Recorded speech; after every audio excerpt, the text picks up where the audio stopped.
Olá pessoal, tô aqui com essa CGzinha 150. Na verdade é uma Fan 150 ESI injetadinha, beleza? O cliente parou ela aqui porque ela estava com um barulho estranho no motor.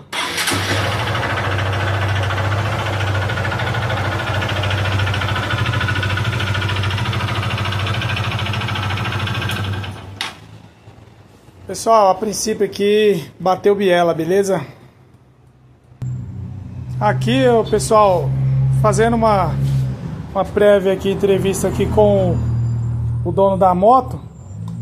Perguntei para ele se tinha muito tempo que tinha trocado o óleo. Ele falou que de 10 dias mais ou menos. Fui verificar o nível do óleo.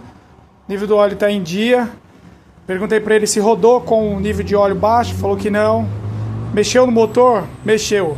Fez apenas a parte de cima. Fez a parte de cima, pessoal, com a quilometragem alta. A parte de baixo, que seria a parte da biela, não aguentou. Beleza, pessoal? Então, tem uma recomendação aí.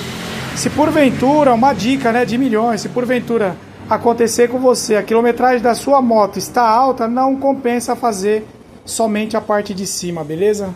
Compensa se fazer o motor completo. Aí fica a dica, pessoal. Dica de milhões, para não gastar duas vezes, beleza? Um abraço!